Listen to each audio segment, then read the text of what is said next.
안녕하세요. 저는 가스펠 센터 처치 예성훈 목사라고 합니다.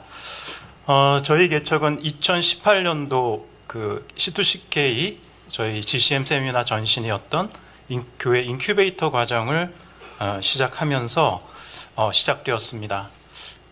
뭐 개척을 어떻게 해야 될지도 몰랐기 때문에 C2CK GCM에서 하라는 대로 한번 해보자 하는 생각으로 들어왔고요. 저는 2년여 동안 교회 개척 준비 과정으로서 복음대와 전도 임상을 해야 되겠다는 생각을 좀 했습니다. 사람을 전도할 수 있을까? 제 자신이 그게 가능한가? 이런 생각으로 2020년도 약 2020년도 10월 달에 그때 GCM 세미나 때 제가 준비한 사례를 발표했습니다. 그거를 저는 이제 복음대화 1.0이라고 저는 좀 말하고 싶었고요. 제가 팀켈러 목사님의 복음 설교에 좀 빠져 있었기 때문에 이거를 어떻게 복음 설교를 복음 대화로 바꿀 수 없을까? 왜냐하면 개척교회 목사가 전도를 해야지 성도가 한 명도 없는데 그분들한테 설교를 그분들이 들어줄 리도 없고, 그렇다면 한 명 한 명 전도할 때 어떻게 이거를 할 수 있을까? 그래서 30대 중후반과 40대 중후반 남자분들을 제가 전도해야 되겠다. 비신자와 가난한 성도들을 만나서 복음대화로 전도해야 되겠다는 그런 아이디어를 가지고 시작했습니다. PPT 좀 보여주시겠습니까? 예, PPT 넘겨주세요. 네, 복음대화 4단계인데 좀 글씨가 작긴 한데, 이게 이제 팀켈러 목사님의 복음 설교에서 조금 길게 대화를 통해서 하는 과정입니다. 그래서 아마 설교를 팀켈러 목사님 설교도 다 공부하시고 다 이렇게 오셨다고 저는 생각하고, 여기에 대한 거는 따로 전번에 강의했을 때 조금 자세하게 다뤘기 때문에 오늘은 제가 저의 교회 개척 이거 준비가 끝나고 제가 전도를 하고 나서 코로나 기간에 저희 개척하는 상황에 대한 말씀을 드리겠습니다. 복음대화 1.0은 내려주시고요. 팀켈러 복음 설교에서 복음의 상황화 세계관 도전하기라는 그런 청중 이해와 적용의 열쇠 찾기라는 단계에서 1대1 대화로 풀어가자는 아이디어에서 이렇게 착안했고, 6개월에서 1년 이상 바로 전도하는 게 아니라 친구 맺고 대화하고 느리게 전도하는 과정으로 들어가는 것이었습니다. 팀켈러 목사님의 복음 설교는 뉴욕에 회의가 많은, 의심이 많은 그런 비신자들을 향해서 설교하기로 그 문화관과 세계관에 도전하는 복음 변증 설교로 유명합니다. 그래서 저는 팀켈러 설교 중에 청중 소통 커뮤니케이션 이론 부분, 특히 복음에 대한 상황화 부분에 집중해서 거기를 조금 어떻게 하면 우리 한국적 상황으로 복음화할 수 있을까 해서 고민했고요. 저는 은혜의 동산교회에서 초등부, 중등부, 교육부서, NGO 사역을 하고, 거기서 대부분 저는 초등학생, 중학생, 그 다음에 여성 집사님들 중심의 그런 사역의 그런 분들과 이렇게 사역을 했죠. 10여 년 동안요. 그런데 교회 개척을 시작하니까 제가 만나야 할 대상은 성인 남자들이었습니다. 마치 낯선 사람에게 제가 가지고 있는 어떤 제품이나 보험 상품을 매일매일 팔아야 하는 영업사원의 심정을 가지고 매일매일 나갔습니다. 맨 땅에 헤딩하는 교회 개척을 하기로 마음먹은 저로서는 한 명을 전도하는데 사활을 걸어야 하는 것이 당연했기 때문에 매일매일 하루가 낯선 도전이었습니다. 맨 땅에 헤딩하는 당시의 개척 모델은 전영희 사모님과 함께 상가의 건물을 얻어서 리모델링을 해야 되고, 사모님과 단둘이 시작해서 이사 오시는 분, 교회 찾으시는 분들, 방문하시는 교인들을 안착시키면서 전도하시면서 하는 방법이었습니다. 저는 이제 이게 좀 불가능한 상황이었고, 이 목표는 당시에 제가 교회 개척 전에 비신자와 가난한 성도를 만나서 전도가 가능해야지 교회가 쓰지 않을까라는 생각에 복음대화를 통해서 교회 개척 멤버를 모으려고 했습니다. 저희 교회 개척 장소를 얻기 전에 전도가 가능한지 이렇게 보고 하기로 했습니다. 그래서 제가 당시에 교회가 그 비신자와 성도들이 있는 일터로 나가게 됐습니다. 그리고 복음대화를 통해서 전도가 가능한지 좌충우돌 한 3년 동안 그것을 임상하고 경험하는데 계속 부딪혔습니다. 이때 주로 전도된 분들이 40대 후반이었는데요. 2021년 그 3월 7일 제가 한 9명, 10명 정도를 데리고 이때 은혜의 동산교회에서 교회 설립 예배를 드리고 온라인 예배로 시작을 했습니다. 코로나 기간 동안에요. 줌으로 예배 드리다가 방송 장비를 갖추고 5월 21일부터 밴드로 실시간으로 온라인 예배 시작했고요. 유튜브 주일 설교를 올리기 시작했습니다. 지금 제가 아까 보여드린 부분 이후에 2022년 11월 달까지 2년간의 저희 복음대화 2.0에 대한 사역을 지금 말씀을 드리겠습니다. 저는 저희가 그 사역을 복음대화 1.0이 대면 사역이었다면 2.0은 온라인 사역으로 갈 수밖에 없었습니다. 그리고 1.0은 40대 후반, 제가 전도를 했을 때 가장 잘 됐던 사람이 저하고 비슷한 세대 사람이나 좀 낮은 세대 사람이 전도가 잘 됐어요. 말이 잘 통해서. 그래서 40대 후반 남자들이 거의 전도가 됐습니다. 이쪽에 복음대화 2.0 비대면 쪽입니다. 그런데 이제 제가 이 부분 결론적으로 2년간 온라인 대화 중에 6명의 2030 MZ세대라고 부르는 분들을 데리고 복음대화를 했는데 한 명밖에 전도를 못했습니다.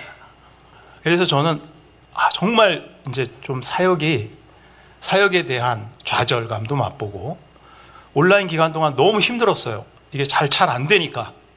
대면으로 할 때는 그 역동성이 있는데 비대면으로 하니까 역동성이 반감이 되더라고요. 너무너무 좀 힘들었는데 그래서 유성원 목사님한테 GCM 개척 사례 발표할 때 저 이거 못하겠습니다.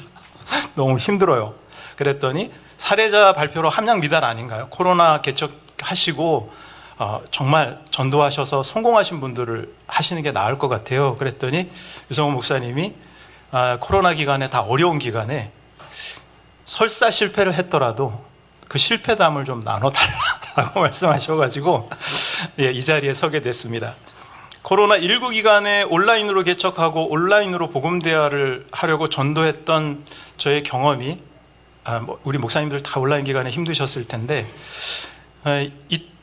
제가 2.0 그 사역을 시작하면서 제가 1.0 사역했을 때 저의 목표는 남자 3가정을 만드는 거였어요. 가정 예배를 드릴 수 있는 3사람의 전도해서 그러니까 남자들이 결혼한 남자 4명과 결혼 안 한 사람 6명이 전도를 했는데 이분들이 다 어려운 분들이에요. 아까 우리 목사님 말씀하셨듯이 굉장히 상처가 많고 어려운 비신자분들. 그러니까 이제 저의 대화를 끝까지 듣고 같이 대화를 할 수 있었겠죠. 그리고 다들 자영업자고 코로나 기간에 다 사업적인 어려움을 겪던 분들이었습니다.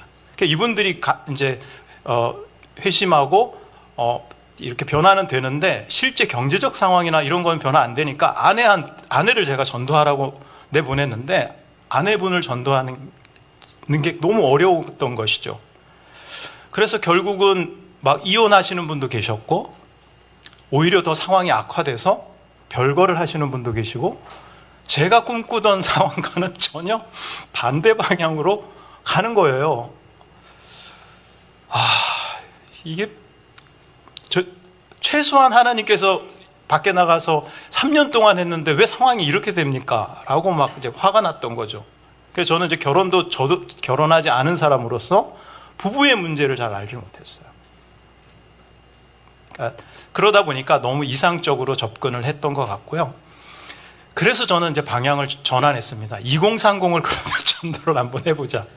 그래서 이제 초반에 그 사람들한테 소개를 받아서 가서 사람들 만나서 6명 정도의 그 베이스 풀을 만들었는데 코로나가 터지면서 만날 수 없는 상황이 되는 거죠. 그래서 어떻게든지 온라인으로 복음대화를 초청해서 하기로 하고 이제 그게 저 나름대로 2.0의 시작이었습니다. 그래서 2030 MZ에 관한 책을 그래도 좀 읽고 그분들과의 소통 방식을 가지고 거의 이론만 무장한 채 들어갔습니다. 그런데 이제 이분들과 만나서 대화를 하기 시작했는데 소통 방식과 삶에 대한 태도가 저와 전혀 다르다는 느낌을 받게 되었습니다. 제가 만난 6명의 비신자 2030 세대의 공통 주제는 재테크였습니다. 돈을 어떻게 하면 많이 벌 수 있느냐 라는 주제의 대화를 너무너무 선호하는 거예요. 4050 세대도 물론 남자들이기 때문에 다 돈에 대한 이야기를 하는데 돈에 대해서 이분들하고는 한정되게 그것만 대화하지 않아도 돼요. 제가 다른 주제로 가면 이분들은 흔쾌히 다른 주제에 대해서도 얘기해 주시고 그랬는데 2030 세대는 좀 잘 그게 안 됐습니다. 2030 세대의 주된 관심사가 당시의 분위기가 아마 막 투자로 친구들이 막 돈을 벌고 막 비트코인 뭐 해가지고 돈을 막 벌던 그 코로나 기간에 경기가 업됐을 때 그런 분위기였기 때문에 비트코인 투자, 주식 투자, 부동산 투자, 무슨 갭 투자, 경매 모든 뭐 이런 얘기를 저한테 쏟아 놓으면서 비트코인 주식 투자 제가 만난 6명 모두 하고 있었고요. 부동산도 부모님 도움받아서 2명 정도가 하고 있었습니다. 코로나19가 한참 때 이분들이 이제 목사님 어디 투자하세요? 비신자들이니까. 예, 그래서 되게 당황하죠. 질문 자체가 너무 현실적인 질문이고 그거에 대해서 자기는 알고 싶다는 거죠. 4050 세대와 대화에서 제가 알고 있는 경제 지식이라든가 대화를 통해서 알게 된 지식을 제가 공부하는 수준에서 말해도 사실 소통에 어려움 없었고 그들의 지식도 그렇게 깊지 않고 했기 때문에 충분히 뭐 제가 끌어갈 수 있는데 2030 비신자분들은 대화가 뚝뚝 끊기는 거예요. 왜 그러냐면 대화에 몰입되지 않을 때 이분들은 상황이 확 바뀌어요. 그리고 온라인으로 하다 보니까 대처하기도 어렵고 감을 모르겠고 그리고 이분들은 너무 솔직한 세대예요. 목사님, 저 오늘 이 대화 뭐 이렇게 하다가 자기가 이 대화에 대한 어떤 그 니즈가 많이 없다 그러면 이거를 그만했으면 좋겠다. 바로 거절 의사가 들어오고 그래서 굉장히 저는 이제 나름대로 상처도 받고 4050을 오프라인에서 만날 때는 약속 시간에 대한 변경도 없이 되게 안정적으로 했는데 2030 온라인 줌으로 만났을 때는 이분들은 자기가 편한 시간대 제가 다 세팅해놨는데 약속을 너무 자주 바뀌는 거예요. 온라인으로 하다 보니까 그래서 40대 50대는 1시간 30분에서 2시간 정도 제가 대화를 늘 이렇게 식사하면서 같이 하고 했는데 2030 세대는 40분에서 50분 온라인으로 되게 짧게 선호하고 그 주제가 자기한테 마음에 들면 조금 더 길어지고 그렇지 않으면 더 짧게 끝나는 경우도 있었습니다. PPT 영상 2개 한꺼번에 좀 틀어주시겠습니까? 요즘 애들 왜 이래? 이런 말 사실 언제나 있어 왔죠. 그런데 요즘처럼 이 말이 사회적으로 진지하게 다가온 적이 있었나 싶습니다. 기업들마다 요즘 90년대를 전후에 태어난 이 세대를 분석하느라 비상이 걸렸다고 하는데요. 대체 뭐가 그렇게 다른 걸까요? 서울의 한 방탈출 카페. 1시간 안에 미션을 해결해 방을 탈출하는 게임이 시작됐습니다. 그런데 초반부터 허둥대는 한 남성. 쩔쩔매는 50대 남성은 입사 22년차 상무. 그 옆에서 웃는 두 사람은 입사 3개월 차 20대 신입사원들입니다. 3년째 시행 중인 사내 교육 프로그램. 신입사원들이 임원들에게 자기 또래 문화를 알려주는 건데 신입들은 부회장님, 전무님들을 끌고 네일샵이든 셀카방이든 거침없이 다닙니다. 재밌을 것 같다는 생각을 꽤 많이 했던 것 같아요. 임원분들에게 뭔가를 알려준다는 것 자체가. 이 같은 프로그램은 최근 통신과 에너지, 금융회사 등 업종을 가리지 않고 확산 중입니다. 목적은 MZ세대 배우기. 90년대를 전후에 태어난 세대의 전혀 다른 사고방식과 문화를 이해하기 위한 겁니다. 퇴근 시간 한 대기업 사무실. 먼저 자리를 뜨는 직원들 상당수는 90년대생입니다. 사이 들어가잖아요. 그런 거는 신경 안 쓰고 퇴근하는 편이. 일을 다 마친 거니까 오늘 하루를 열심히 살았기 때문에. 퇴근하고 싶어도 눈치가 보여 못했던 선배들에게 이런 모습은 큰 충격이었습니다. 불만도 나왔습니다. 약속 때문에 저는 퇴근해야 됩니다. 그럼 결국은 그 일들은 위에 남아있는 상사들이 해야 될 수밖에 없는 상황을 챙기거든요. 과연 누가 팀장이고 누가 부장이고 누가 사원이고 뭐 임원이 삼겹살에 소주 한잔 할까? 임원은 젊은 친구들하고 얘기를 하고 싶었던 거예요. 근데 다 약속 있다는 거예요. 회사에서 잘 나갈 생각이 없어 보이는 것도 하고 싶은 말을 다 하는 것도 이해하기 힘들었습니다. MZ세대들을 보면 승진이나 이런 부분들은 별로 관심이 없는 것 같고 개인적인 워라밸 같은 거 굉장히 좀 관심을 많이 갖는. 달라도 너무 다른 MZ세대에 당황했던 기업들은 그러나 이들을 기존 시스템에 맞춰 바꾸려 하기보다 이들을 연구하고 이들의 장점을 끌어내기로 결론 내렸습니다. 예, 다음 조금 남겨 있습니다. MZ세대는 풍족한 디지털 시대에 태어나 급격한 기술 혁신을 접하며 자랐습니다. 온라인 디지털 세상에서는 위계라는 게 없잖아요. 상대가 나이가 몇 살인지 내가 알 수도 없고 알 필요도 없는 거죠. 그렇게 수평적인 커뮤니케이션을 하면서 자랐고요. 평생 직장의 개념이 사라진 만큼 현재의 워라밸이 중요하고 4차 산업혁명기라 선배 세대의 낡은 노하우가 절실하지도 않습니다. 그 숍에선 임원들이 신입사원들의 강의를 경청하고 회장이 직원들과 즉석 문답을 주고받는가 하면 중소기업들 역시 채용 공고에 꼰대 상사나 사내 정치가 없다는 점을 내세우고 그런 친구들이 이제 한 명, 두 명 소수였으니까 좀 특이한 친구가 왔네? 같이 가자 이렇게 끌고 갔다고 하면 이제 그런 친구들이 점점 늘어나면서 아, 이제 우리가 생각을 잘못하고 있었구나. 평생 적응해야 될 것 같습니다. 밖에 지진을 몰고 온 MZ세대. 이들을 얼마나 이해하고 이들의 역량을 얼마나 끌어내느냐의 미래가 달린 만큼 기업들의 MZ세대 연구는 계속될 전망입니다. MBC 뉴스 이준입니다. 네, 제가 이분들을 만나고 있었던 거였더라고요. 저는 왜 쟤네들이 저럴까 얘기를 하면 할수록 화가 나고, 그러니까 사전에 그런 걸 좀 알고는 있었는데 막상 대해 보니까 도저히 제가 50세대인데 도저히 이해할 수 없는 부분들이 있었던 것이죠. 저에게 무척 낯선 2030 세대에 처음 만나서 이분들이 저한테 해댄 질문은 과학과 상충되는 기독교, 공정하지 못한 기독교에 대한 비판적인 질문들이었습니다. 이분들은 기독교에 대해 부정적인 인식을 대부분 갖고 있었고요. 과학을 무시하는 기독교는 신뢰할 수 없다. 확고한 생각이 있었고 교회의 세습과 각종 비리에 대해서 강력하게 비판하면서 저를 부끄럽게 했습니다. 한국 교회가 왜 그렇게 공정하지 못하냐?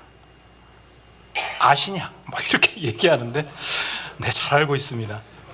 예, 죄송합니다. 이분들을 전도하기에 제가 처음 한 작업은 이분들이 갖고 있는 기독교에 대한 부정적 인식, 비판들, 그것을 인정하는 거였습니다. 그리고 잘못도 오해하고 있는 부분, 과도하게 오해하고 있는 부분에 대해서는 바로잡는 것이었습니다.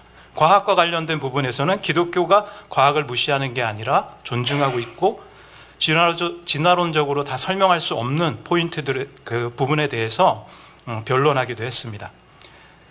MZ세대가 가진 장점 중에 하나는 정중하고 겸손한 논리적 변증을 할 때 의견을 빨리 수용해 준다는 점이었습니다. 4050 세대와의 대화 속에서는 논리적 변증을 통해서 상대의 불합리하고 부족하다는 논증을 했음에도 불구하고 막무가내로 감정적으로 자기 주장이나 고집을 부리는 경우가 많았다면 제 경험상 MZ세대는 굉장히 좀 뭐라 그럴까요? 젠틀하게 빨리 수용하는 그런 그 논리나 어떤 그런 것들이 맞다 그러면 바로 어떤 수용하는 태세를 갖고 있었습니다. MZ세대에게 복음적 태도, 상대방을 존중하며 충분한 상대방의 의견을 들어주면서 나갈 때 효과적으로 작용하는 것 같습니다. 그래서 저는 팀켈러 목사님한테 복음적 태도가 매우 중요하다. 그리고 상대의 의견을 공감해주고 그것을 충분히 들어주는 그런 것들에 대한 기본적인 것들을 적용하면서 이분들한테 복음적으로 접근할 수 있는 좋은 포인트구나 이런 생각을 했습니다. 그런데 이제 이분들은 4050 세대에는 제가 거대 담론에 대한 그 이야기를 하더라도 거부 반응이 없었는데요. 20대, 30대 초반 젊은 세대는 제가 알고 있는 좀 이렇게 큰 담론의 이야기들에 대해서는 피로감을 느낍니다. 자신들이 원하는 핵심을 정확히 짧게 설명하는 방식을 선호하고 있었습니다. 왜냐하면 이들은 거대 담론에 대한 정보와 지식은 인터넷에서 얼마나 검색 신공으로 빨리 찾아낼 수 있는 능력이 있기 때문에 뭐 말하면 금방 한쪽 그 온라인에서 이렇게 해가지고 다 찾아서 제가 뭔 얘기를 하면 더 많은 얘기를 찾아내서 질문을 하고 그런 것들이 있었습니다. 그래서 2030 세대들은 긴 설명을 싫어합니다. 아무래도 이 디지털 네이티브의 그런 아주 그 지식을 빨리 받아들여서 자기 안에서 정리하는 그게 있기 때문에 그래서 그분들의 늘 요구사항은 거대 담론 말고 핵심을 빨리 말해보세요였어요. 핵심을 정확하게 내가 원하는 핵심을 전달해 주세요였습니다. 그래서 2030 세대와 대화하면서 제가 뼈저리게 느낀 것은 이분들의 대화할 때 구체적인 대답을 못했다는 것이죠. 그런데 왜 그랬냐면 대부분 경제의 현안에 관한 문제였습니다. 티키타카가 안 되는 거예요. 왜 이분들은 그야말로 카톡방이라든가 무슨 방이라든가 자기가 공부하는 방들이 있어요. 거기에 가면 자기 스승들, 경제 스승들이 있었던 것이죠. 그분들은 다 통장으로 이렇게 그분들하고 어떻게 알게 됐냐 그러면 그분들이 주식 투자나 비트코인 투자해서 다들 통장에다가 이렇게 딱 인증을 한답니다. 딱 보여주면 나 20, 30억 벌었어. 뭐 40억 벌었어. 이러면 이제 그거 보고 다들 거기 가서 배우는 거예요.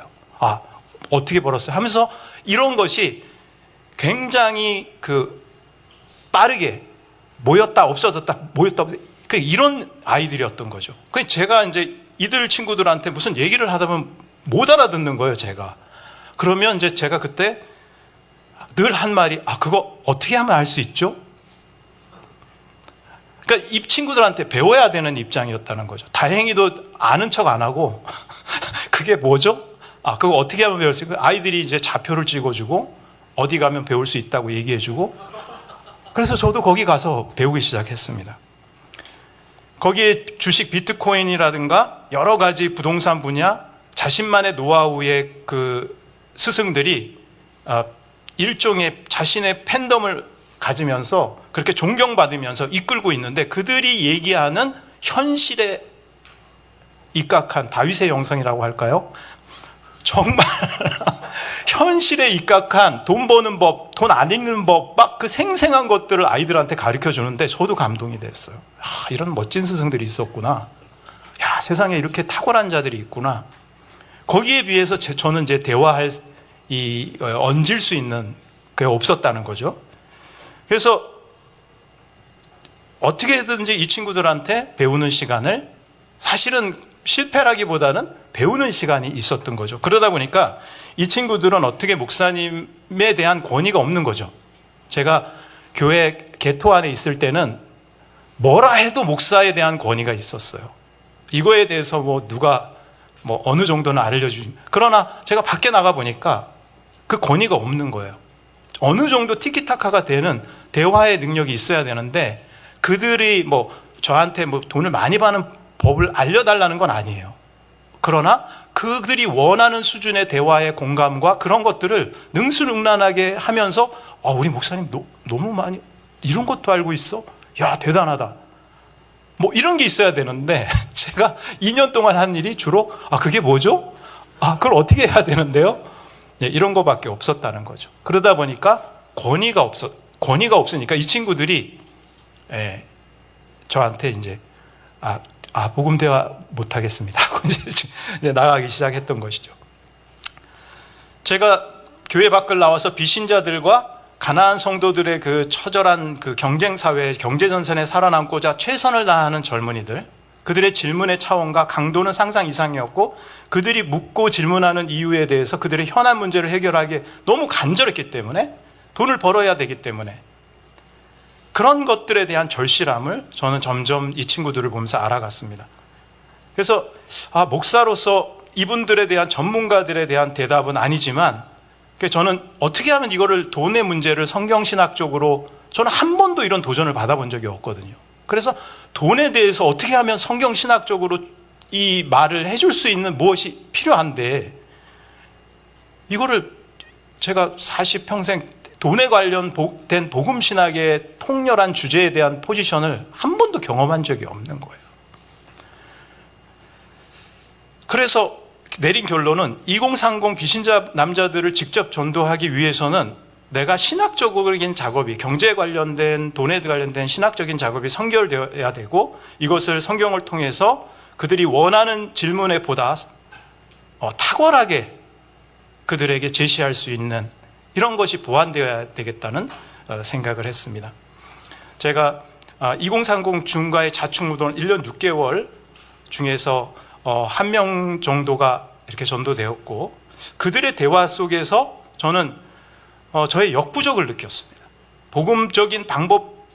복음적 방법대로 제가 모르는 걸 진짜 모른다고 솔직하게 대답하고 적극적으로 배워나가는 한 2년간의 시간이었던 것 같아요. 그러나 저는 어떻게 해서든지 성경 말씀을 그들에게 질문과 연결하여 해석하는 작업을 통해서 나름대로 메시지를 던졌습니다. 저는 이렇게 주구장창 외쳤습니다. 인간의 욕망은 숨겨져 있고 그 작동하고 그 욕망이 경제적 흐름 속에서 최대치가 되었을 때 경제적 위기가 올 것이다. 코로나19로 천문학적 돈이 풀리고 그 돈이 모두의 욕망을 부추기고 부동산 투자, 비트코인 투자, 주식 투자 모두 빚내서 하고 있는데 이거 정상 아니다. 욕망의 끝에는 항상 문제가 일어나고 그 문제는 위기를 반드시 가져올 것이다. 성경은 그 위기, 탐욕의 위기가 커졌을 때 그것은 하나님의 심판으로 설명되어진다. 그들의 욕망이 터져서 모든 질서가 깨지는 것이, 나는 전문가가 아니어서 구체적으로 너희들에게 조언할 수는 없지만 여러분들 투자 공부에 대한 학습량 많은 것 인정하고, 하지만 나는 여러분께 이 메시지를 던지고 싶다. 거시학자들의 의견을 좀 들어보라. 그리고 여러분이 돈을 많이 버는 것을 나는 응원하지만, 그러나 그 뒤에 숨겨진 욕망, 무한정 돈을 많이 벌어보겠다는 그 탐욕은 공부를 아무리 많이 해도, 위험 예측을 아무리 최선을 다한다고 해도 눈을 멀게 할 위험이 있다.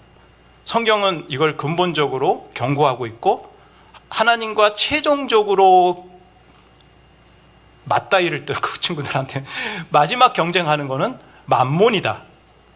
그래서 예수님은 사도 바울은 돈을 사랑에 일만하게 뿌리라고 얘기했는데, 성경은 돈을 긍정하지만 돈에 대한 욕망은 그 경고하고 있다. 위험에 제발 대비했으면 좋겠다. 이러고 다 떠나보냈어요. 그동안 저의 일관된 대답, 이게 이제 뭐 경제 화랑기에 애들 돈이 막 통장에 팍팍 꽂히는데 이런 말이 귀에 들리겠습니까? 그래서 저는 이런 일관된 저의 그 거대 담론과 같은 이런 이야기를 계속 들으니까 이 친구들이 이제 자기한테 도움이 될 것 같지 않다고 생각했는지 이제 떠나기 시작했고, 나중에 이제 한 명 정도와 하고 그 친구를 전도했습니다. 최근에 경제 위기가 닥치면서 투자금을 잃은 많은 친구들, 저랑 그때 떠났던 친구들 중에서 2-3명이 전화가 왔어요. 목사님, 제가 목사님 말을 조금 겸손하게 들었다면 그러니까 이들이 이제 비투해서 아마 했던 친구들입니다. 그래서 아주 지금 엄청난 고통을 받고 있는데, 목사님 시간 되세요? 내가 요즘 바쁜데. 네, 좀 얄미워서요. 저의 가스펠 교회 설립 후에 제가 가장 역점을 둔 사역 보고를 드렸습니다. 저의 사역 방향에 대한 이후에 좀 말씀을 좀 드리면, 제가 이제 저희 은혜의 동산교회 전 담임 목사님께서 저의 그 사역에 좀 도움을 주시는 후원자를 연결해 주셔서 비봉에 있는 그 학교, 비봉고등학교 앞에 오프라인 장소를 마련하게 됐습니다. 그래서 청소년, 머니가 머니, 거기가 주로 공부를 안 하고 나오는, 그러니까 대학 안 가는 아이들, 이렇게 우르르 나오는 그런 아이들을 대상으로 제가 20대 아이들 만나서 해보니까 얘네들이 욕망은 충이라고 학습은 충이란데, 정말 크리스찬 그런 경제적인 그 복음적 세계관을 좀 가졌으면 좋겠다, 이 생각이 너무 마음에 와 닿았습니다. 그래서 젊은 친구들 중심으로 해서 어렸을 때부터 이 친구들을 좀 그래서 저는 이제 이번에 사역 하나가 예를 들면 이런 겁니다. 거기 비봉고등학교 앞에다가 모의 투자 대회 이거 포스터 붙이고 상금 100만 원 걸고 프로그램을 하나 진행하려고 합니다. 이건 내년도 그건데, 그러니까 어떻게 하면 아이들에게 복음적 경제관을 심어줄 수 있을까? 그 안에서 복음 대화를 통해서 아이들 전도하고 크리스찬 관련된 건강한 복음 대화를 진행해 보려고 합니다. 여러분, 저의 사역은 현재 진행형, 실패형이지만 여러분 기도해 주시고 주님 앞에 우리 아까 하나님의 영광을 그 말씀이 저의 가슴에도 아까 그 말씀 들으면서 너무나 감사했습니다. 같이 실패하고 그 친구들과 같이 눈물 흘리고 같이 아파하면서 그들의 이야기를 제가 듣고 무엇을 그들이 원하는지를 배울 수 있는 시간이었습니다. 그래서 앞으로 저의 사역이 그들에게 좀 답할 수 있는, 그들에게 경제, 돈이란 과연 무엇인가를 복음적으로 좀 시원하게 그 장을 열어줄 수 있는 그런 전문가가 됐으면 하는 바람입니다. 감사합니다.